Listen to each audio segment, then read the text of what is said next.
10x your service design offering with Smapply. Take 20% off any order with This Is HCD 20 off. Let's superpower you and your design team's potential. Sign up at smapply.app. Enjoy the episode from your friends at Smapply, helping support This Is HCD podcast. This podcast is recorded in Australia, on the traditional lands of the Gadigal people of the Eora Nation.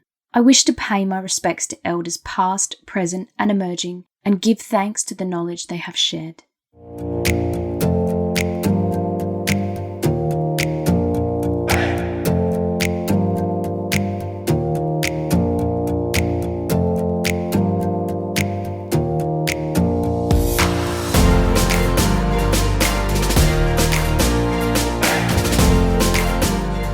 Hello, and welcome to Moments of Change.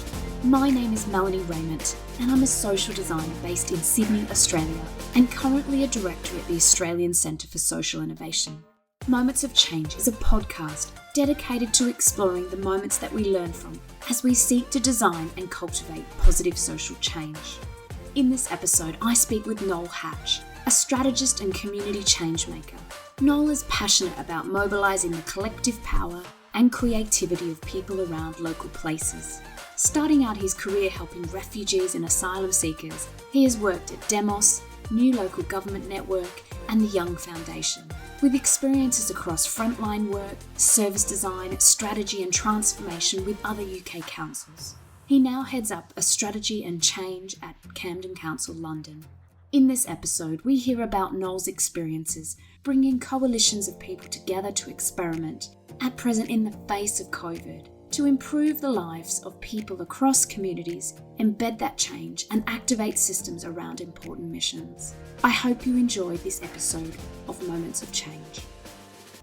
Hello, Noel Hatch, and welcome to Moments of Change. Hi, great to be on here, and I've loved your podcast. I'm really privileged to be able to contribute to this one. Thank you so much for joining us. Well, let's kick off. Can you describe your current role at Camden Council and maybe share a little bit about, how has your purpose evolved over your career? What's got you to this point? Yes, I'm head of strategy at Camden Council. So I actually started out in local government working for an asylum seeker and refugee service where I was supporting people across the UK, and actually reflecting back, it really formed like my values in terms of why I work in public services, where I had to kind of like negotiate, influence kind of decision makers across the country, as well as really identify and kind of mobilize people's energies and skills to be able to help people that were really excluded from society. And so there were very limited rights that they have and services provided to them. And so I think it's what kind of really like motivates me, which is to really start with humans as opposed to kind of labels or needs, and really be able to activate other people in the community, whether they're professionals kind of working in other public services or charities, but also businesses and also local communities as well. And then I went to work for think tanks, where I learnt about actually how you need to kind of test ideas out in real life, and actually the ideas become so much more purposeful and obviously impactful as you kind of shift and shape those ideas with people.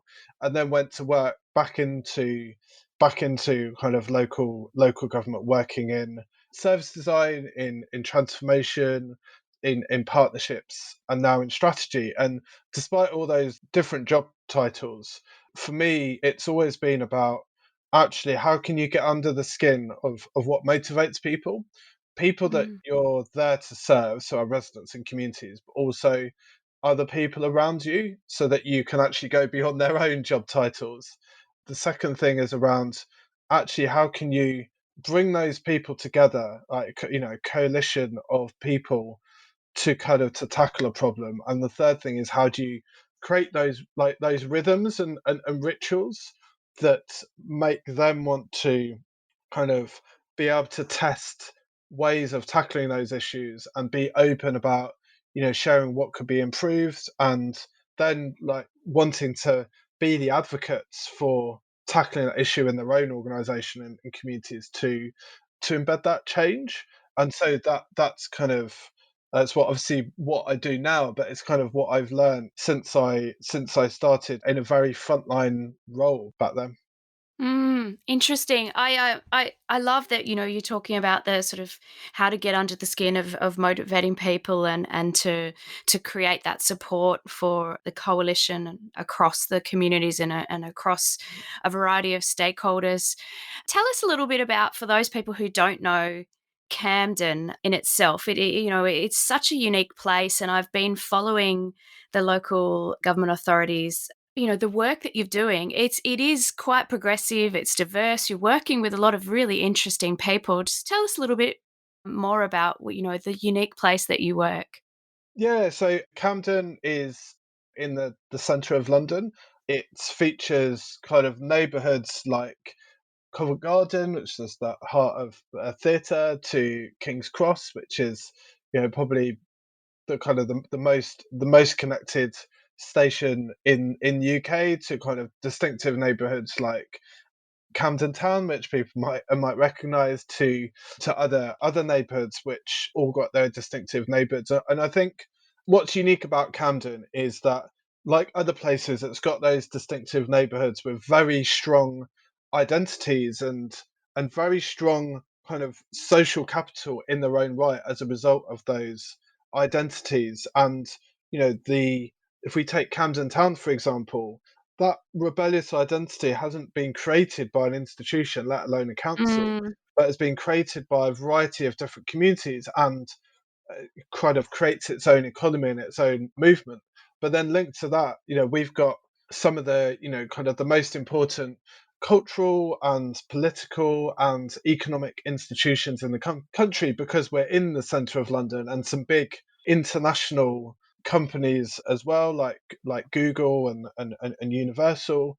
And so actually what you can do is actually bring that very local community and those kind of organizations with international footprints together. A quick example of that, where we developed a public collaboration lab, which is all about how do you bring design skills to help our services, and then that's grown to support community organizations. And we decided to really pivot that, to really root it in the community and turn it into an actual physical space. And that physical space is right at the heart of a massive regeneration in Euston, and its partners include a community organisation from that neighbourhood, but also massive property developer and some of those big institutions I talked mm, about. So it's kind of learning from them in terms of their skills around, how do you create those identities that cross over cultures, their business development skills, but also rooting them in kind of the opportunities and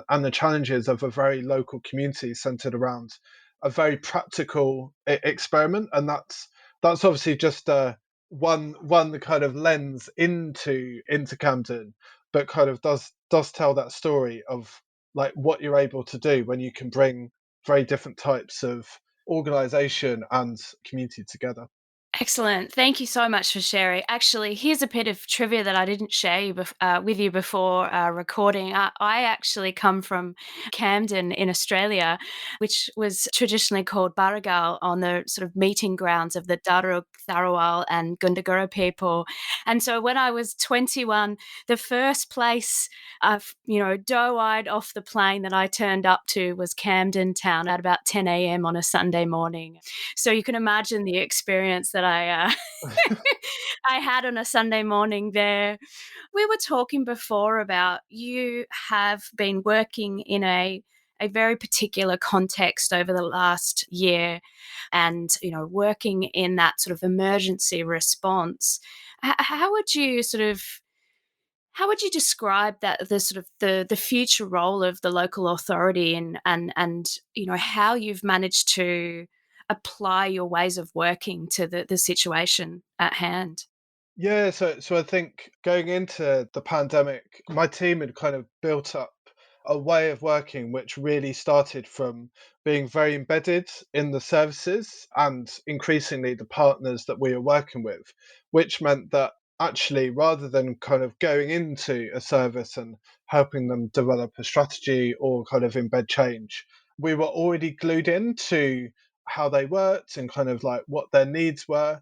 And so when the pandemic started, rather than deciding top down strategies on how the organization should work, we actually pivoted to be able to support them to very quickly scale up services and interventions which were really needed. So whether that was designing a new brokerage service for volunteers, whether that was procuring hotel accommodation for people who were sleeping on the streets, or whether it was designing a new team to help people and businesses kind of physically distance and adapt to kind of to the new environments. Mm. And that actually meant that because we already had those relationships, and we already kind of knew the rhythms that they were working at, we could change those rhythms together. And so we were as much part of their teams as part of the team that we were in. And I think that was important before the pandemic, but which is why we kind of created that model. But I think increasingly important for any strategy or corporate team to kind of to be there, like in the bloodstream of the worlds that our residents are living with, and as a result the world that our frontline staff are living with, because they, Mm. by the nature of being frontline, are kind of there like as it happens. And so like any corporate team also needs to be there like as it happens to support them in their work, rather than either looking up to government, or just looking too far forward into the future, or the past over people's heads. And that way Mm. you can also bring in kind of new skills, new methods, new kind of communities into that mix, because you've built that trust. Yeah, I was thinking, as we were talking previously, what does a strategy look like, in the middle of a pandemic? You're very much in that sense, adapt, respond cycle in many ways. And I know the whole world didn't change, but there was quite a lot of challenges that were presented for a number of people. And so really being able to embed yourselves in those teams and walk alongside those people to help support that. Could you tell me a little bit about, how do you at present hold that space for, I guess, the different horizons that you will naturally Mm. have to manage, responding to the now, the emergency that continues to happen, and then planning for that recovery and the sort of future transformation that will inevitably have to follow. Yeah, I think it's interesting you speaking about different horizons, because I think firstly we like really kind of need to ground the work that we do in terms of how kind of people are experiencing the pandemic, both in terms of like challenges. So kind of I think we need to do like much more around thinking about transitions, people kind of losing their jobs, or losing their homes, or losing their support networks as a result of the pandemic, but also transitions in terms of people having to homeschool or have additional caring responsibilities while they're working, and think of those as if those are the transitions that people are kind of are going through, and we're only seeing probably kind of the tip of the iceberg of that. How do we kind of work more closely with people to better understand the wider lives that they live, and help and work with them to better help them kind of adapt and tackle those transitions. And then there's I think starting from that, kind of looking at the kind of the neighborhood level, which is the space that increasingly at the moment people are restricted in, which is how are people using those neighbourhoods, whether that's to kind of walk and cycle to get to school, or to get to work, or to interact in a physically distanced way, through to like what needs they have from the neighborhood, whether that's to buy essentials or whether to get support from social networks, and then look at how can the neighborhood be a platform for that, rather than thinking about how does your service help tackle either one or many of those needs, because then from the neighborhood you've then got a set of different communities, economies, and sectors that can each play a role. And food poverty, I think, is a good example of that, in that it's not just something that you can tackle through commissioning or delivering a kind of a service yourself, but actually you need to look right across the kind of the different organizations that can support it, both in the short, medium, and long term, in terms of immediate provision, in terms of supporting food growing and sustainability, and around kind of supply chain, as well as the wider poverty that needs to be tackled, which is why people get into suffering from hunger in the first place. So I Mm. think the pandemic restricting people to the level of the neighbourhood is has massive issues. People not being able to access their support networks being probably the most important one, but it has also created an opportunity that actually you can think much more locally about how you localize tackling these issues. Actually, that mobilizes those unusual suspects that maybe wouldn't Mm. work with public services in that space, because they want only that, because it shapes the future of their neighbor, not just in 5 years, but like in 3 months. That becomes really important. I love that you talk about the neighborhood as that enabling platform, and interested in talking about what is the local authority's role in supporting that neighborhood platform, and sort of nurturing that neighborhood platform. Could you tell us a little bit more about how you see your role in supporting that moving forward?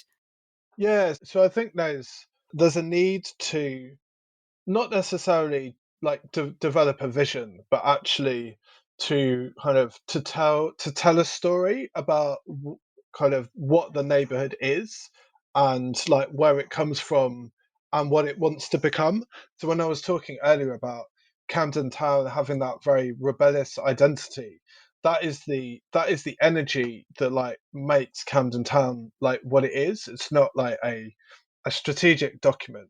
So I think there's Mm. a role for a local authority as a storyteller, or a story convener, actually, to be able to get communities and different people to be able to create that collective story, to share like what it means for them, and then to use that story to then work on practical experiments. So we've got kind of a civic brand called We Make Camden, which is around how everyone makes Camden what it is. But the focus on make is really important, because it's not just about everyone feeling part of Camden, but kind of like creating that, and that Mm. creates change as well, like physical change. So I think that's really important, and using that to like open up people's imagination.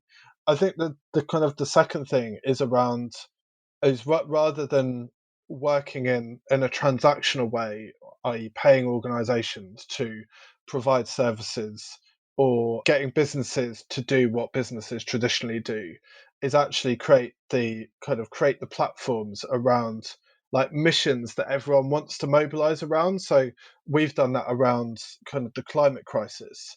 And without being too prescriptive about how we might do that, it means that actually you get kind of businesses and employers and community organizations thinking differently about what they do, but you need to pivot how you do that. So an example of that, we created a think and do space, which has now got brothers and sisters, it's got other think and do spaces. And that was about how do we actually put an issue, make it really important to a neighborhood. So we literally put the space on the high street, and then rather than just have activities which are about like visioning or kind of very high level things. Is actually people could jump in off the high street and kind of learn about how they could make their homes more energy efficient, or how they could get together with other people to do food growing, or how they could take part in a hackathon around the climate crisis, or look at how they could lobby for like people to divest from fossil fuel. So different levels, but all in the same space. And we've moved that on to getting organizations to host their Think and Do spaces, often virtual now, as a way of having that kind of like dynamic space where you blend behavior change, strategy development, creativity and experimentation all in the same space, and people can there are stepping stones from one to another rather than to split them out.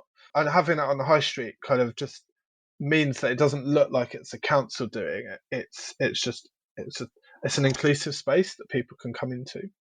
It's almost like you've created your sort of portfolio of approaches for experimentation in an experiential way, I guess, on the high street, so that people can, you can hold that space for experimentation in a safe way. You can also catalyze aspects or seed experimentation with different components or different sort of ideas that people can start to bring them together and contest them and discuss them and review what are those potential futures, and what might I want to contribute to as well. Do you think in that you will see new forms of civic action, greater social capital, and even potentially sort of new forms of leadership emerge? What are you seeing currently through that, and what are you hoping to see through that? Yeah, so I guess there are things that we're seeing, an opportunity and tensions.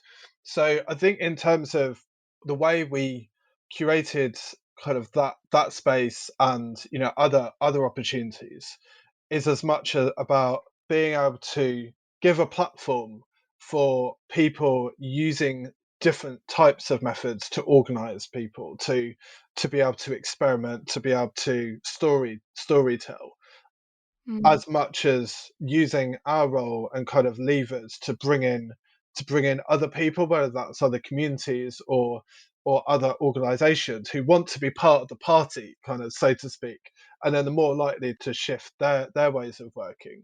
And so out of that, for example, there's the communities that have organically kind of continued the development of Think and Do, and that is genuinely community owned, developed Camden 2030, Mm. where they brought together people from all walks of life to imagine what 2030 would look like through like poems, through imaginary projects, through existing projects extrapolated into the future, all brought together into a real newspaper, which is Camden New Journal. But this is Camden New Journal in 2030, as well as the practical experimentation that's taking place like on our high streets as well. So it's talked about the kind of the make space. We're now bringing in kind of a library of things, and that's all as a result of people's energy and like imagination like blurred into one, whether they're self-organizing communities or whether they're from organizations. And so I think the ingredients for that, and this is where I'll come on to the tensions. I think the ingredients for that is where you've got neighbourhoods, where you've got a concentration of people and activities where there's like very high levels of social capital, not necessarily very high levels of financial capital, but where there's a Mm. very strong like visceral and like historic identity that is inclusive Mm. enough for newcomers to to join their neighborhood and still be part of that, because you need those stories of impact to then hand it over to like future like generations to be able to build on that identity and then create their own experiments and stories that are still rooted into that. And for example, Kentish Town, where we did that, is a really good example of that. It's got there's massive needs and like challenges economically and in terms of its infrastructure, but where there are neighbourhoods where you don't have that, you need to work at kind of like a much deeper level, and without, but where there isn't, you can't like manufacture an identity. So you need to work at a much like deeper psychological level in terms of the challenges that people are facing and that communities are facing in their own life. And that doesn't mean that the role of the council is any like less meaningful. In some cases, you could argue it's more so because it acts as a mediator. But there are you need to, the experiments you do are are very different in nature and in visibility, I would say.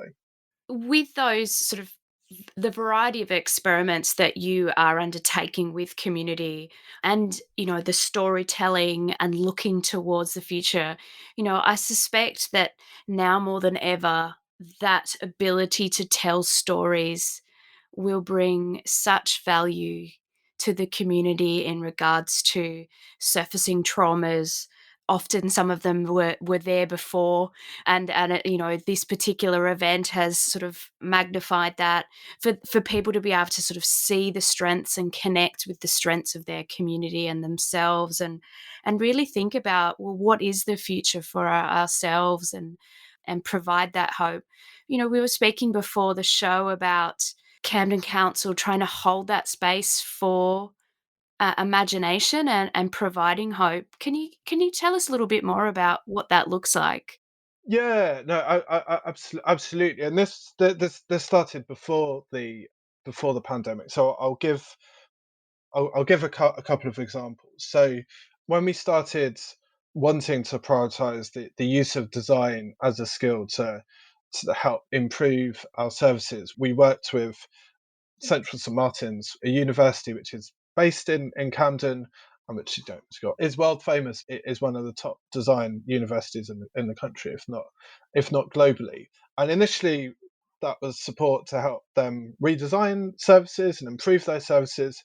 And then we thought, unsurprisingly, given we were spending most of the time in that collaboration working with residents, and our council services aren't the only people that residents will interact with to meet the kind of the needs they were dealing with. We actually then like moved it up to that design support supporting community organizations. And then we thought, actually, like, design isn't just, if the council's role isn't just about delivering services, then design doesn't only need to be about service design. And so, for example, we got industrial designers to prototype furniture in overcrowded housing, which was more flexible for people. We got storytellers to develop narratives with young people to create new youth hubs that had their own identity, or product designers to better help separate waste. And then we also got people to think differently. So if we take, redesigning our library services, well, when I say we, collectively, but we got narrative designers, such a thing exists, to create a game which likened the library to a fantasy island and asked residents to locate the sites on the island that were most valued by them. And also another game which was about a library that had been burnt to the ground, and being like, actually, how would you rebuild it? And so it's using kind of different skills and methods, still using the same principles, but it's a way of activating like public imagination. And Mm. likewise, kind of what we're doing kind of now, we got people to develop videos to share, or to help other people share their experiences of the pandemic. So again, that was storytelling. On our high streets, we're getting guerrilla artists to make it safe and attractive for people to and cycle, like, to their high streets. And I think there's a lot for us to learn. But I would say, if we had to open up to all the skills and creativity in our community, we'd find that actually each community would be able to develop like their own like strong identity, and as a result of that, be able to have more control over their destiny socially in terms of community cohesion. but also in Mm. terms of kind of the economy as well. So the library of things that we're kind of bringing into the high street, it obviously has practical purposes in terms of reducing cost on people not needing to buy equipment because they can borrow it, and creating a sharing culture, or building on a sharing culture in the community.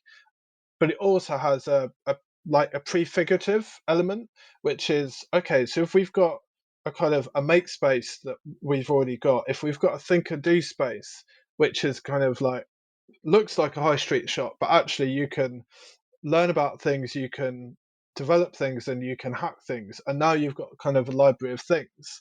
You're starting to build up a different high street, and then you tell the emerging story, and then you can vision what the future could look like. But you need to put the future straight onto the boards as it was, mainly to prefigure what the future could look like, but also to prefigure those practices that actually you can start with now, and that also opens up your imagination and the community's imagination in terms of who can be involved and what skills are needed.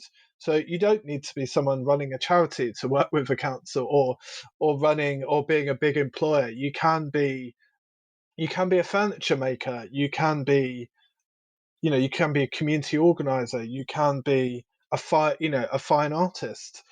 We've shown that, as said, through the examples that we've got. And my dream would be that those aren't just ways that people can get involved in tackling problems within a public service context, but also creates new economies, because it attracts people to then want to do that for their neighbours, where public service can play a different role, which is more of an investor, or attracting investment in a Mm. more localized economy.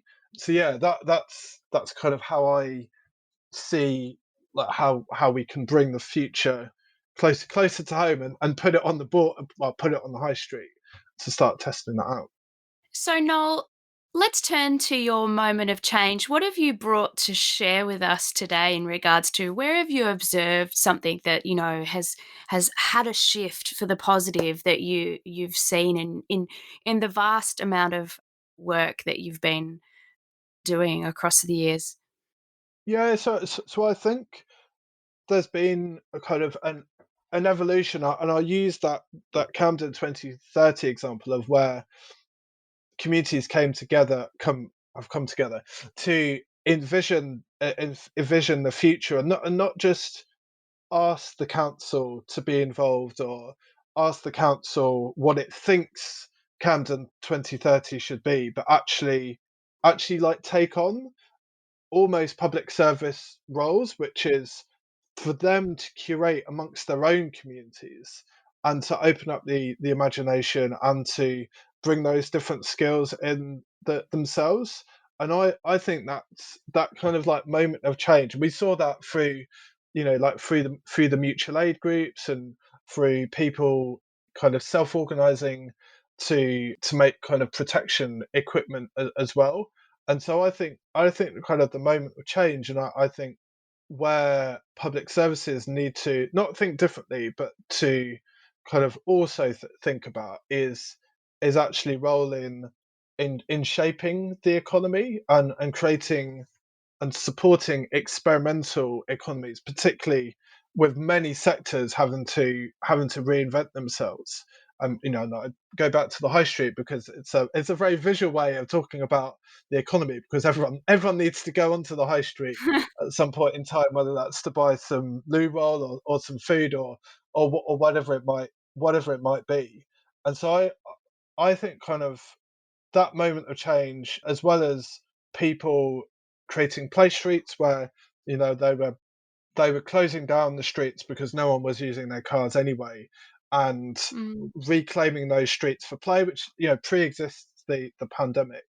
I think there's something there where it's public services, not just public services curating and involving communities, but actually looking at kind of, how do you connect that to then help them develop those economies, rather than thinking about, oh, you've got so many people that are unemployed, and we've got, retail sector which is going under, and we need to support them to survive. Yes, we need to do that, but the transition, I suppose it goes back to the transition that we need to create, which is, rather than helping people develop skills for jobs that are under threat and in sectors that are under threat, and trying to help shops on high streets survive under their existing form when that's no longer viable, is how do you support that transition economy, and what role has a council got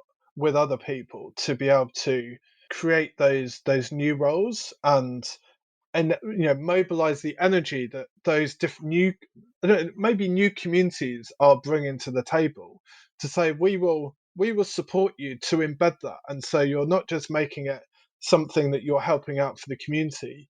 This could be something that you could make a living in. I'm not suggesting that should be everything that local economies do, but that's where I think councils should be, and that means developing new forms of investment, attracting new forms of investment, building on the energy of people to then be like, actually, what about if we paid you not just to bring communities together, but actually to turn what you're doing into a profession, or into something that helps you make a living. Because I think that's the pivot. Often councils, we focused on tackling people's needs, but those needs are often created by like wider economic factors and social factors as well. And we've often operated only at like the social level, as important as that is. And I think increasingly we need to operate at the economic level. And there are examples like, like transition towns. There Mm. are like cities, like Paris and others which are doing at that scale, like with the 15-minute city, where it's not 15-minute city isn't just a public service intervention. It's an economic strategy. And so I think that's the connection between things that feel small scale but are actually fundamentally economic as well as social, to then how you scale it up in a human way, but across a neighborhood where you can have more people supporting a transition towards a different kind of local economy.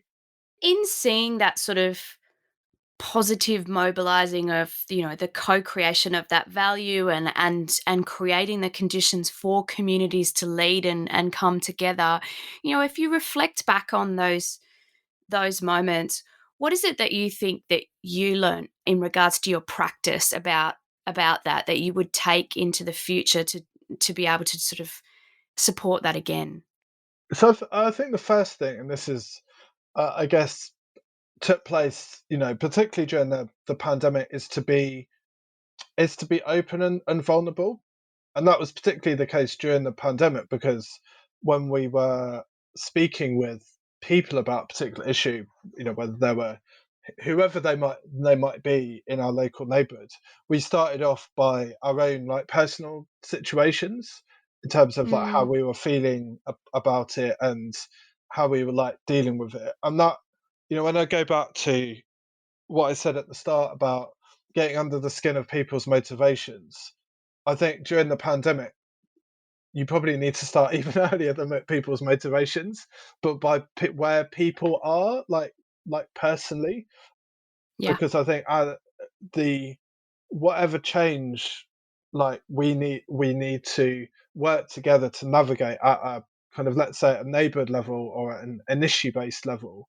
We need to do that in a way which helps people kind of navigate like their own personal change, and that includes ourselves. Like we're all kind of living in there. So I think that's the first thing, and I think that always creates more openness in terms of like what's possible and what like people are worried about, and what might happen, and then using that as a way to get people to gel.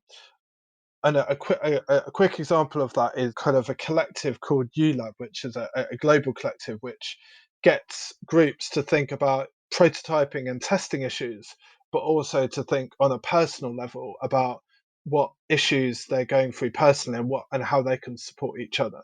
I think the second issue is, and I found this kind of came to me on a call I was doing with the Long Time project, where there was I was with like a playwright, an industrial designer, and kind of a frontline worker. We were all talking about the same thing, but we are all coming at it from different perspectives. And I Mm. was like, actually, I'm not making assumptions. People make assumptions about everyone. I will naturally make an assumption about someone working from like a charity in terms of what levers they can bring to an issue or like business. But there was like I don't know, like I don't know what a playwright does like on a day to day. I mean, I know they make plays, but I don't know like how that works, or like an industrial like designer or like or frontline worker. And so because you're not making assumptions, you can you can ask those questions which then open up that creativity. And then Mm. because you've got a mix of methods, actually you can very quickly say, oh, actually, what about if we actually kind of like created a play of this that brought this to life?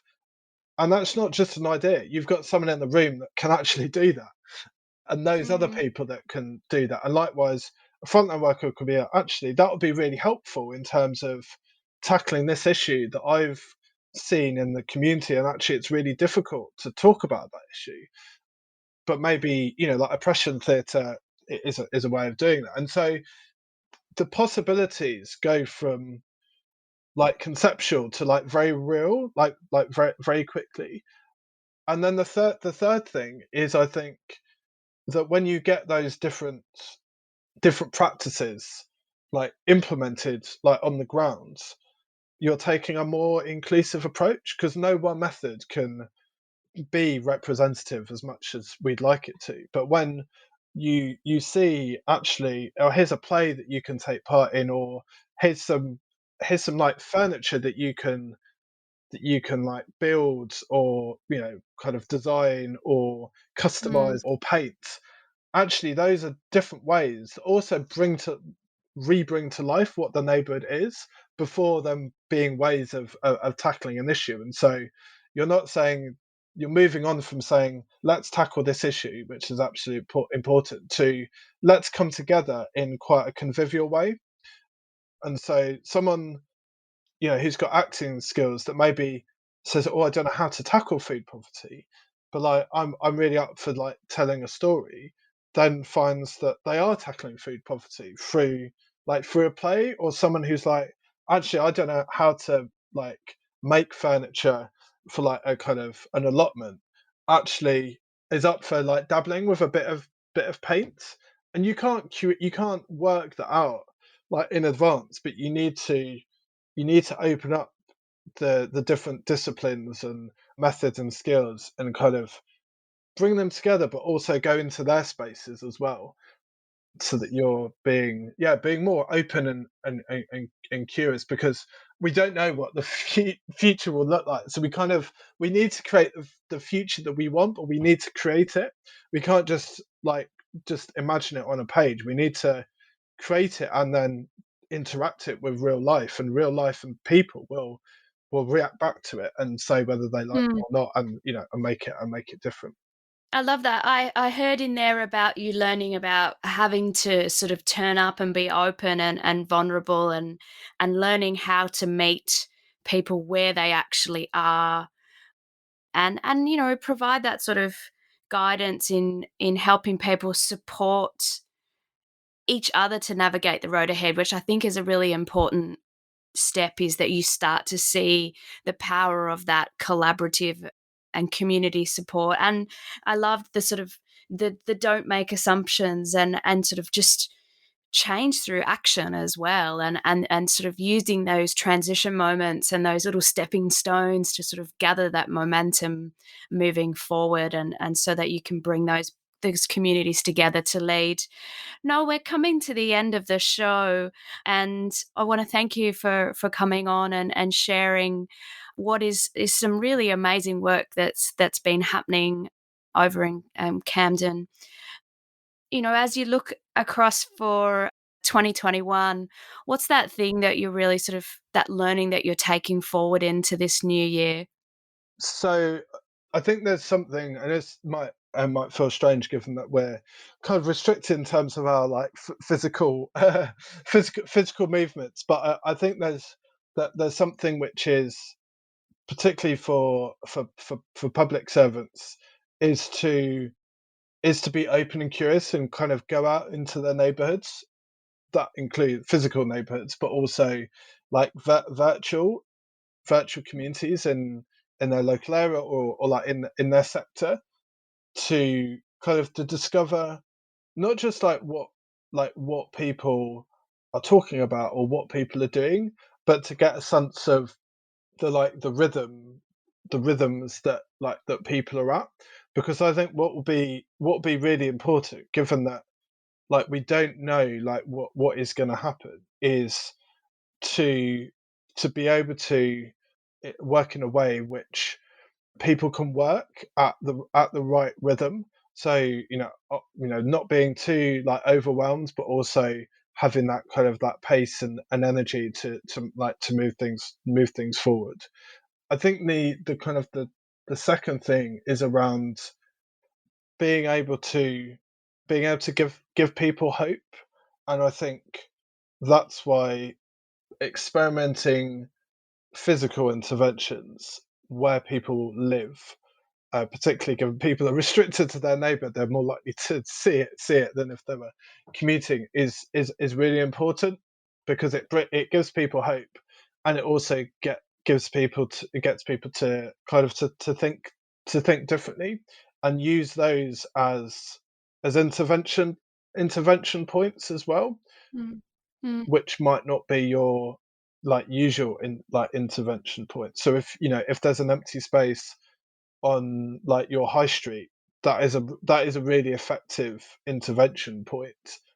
Rather than turning it into like a council office, actually use it as a platform that kind of people want to go into, and can discover from it like what they need, whether that's like a library of things, whether that's something which helps support with food, or something else.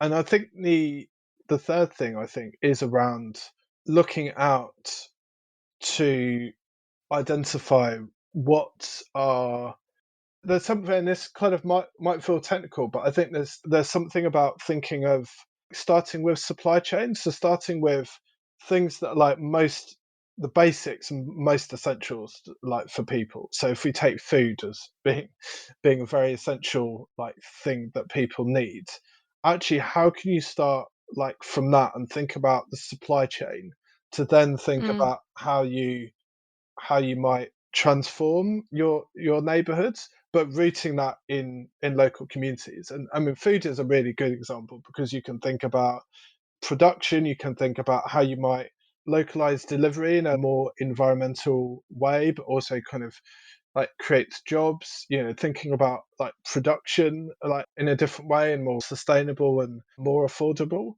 So I think there Mhm. is something about getting quite serious about thinking about how you create, or recreate, or build an existing very hyper local economies, because those are things that you can test out, but those are things that you can also you can scale, rather than trying to shift kind of like massive like national or international systems.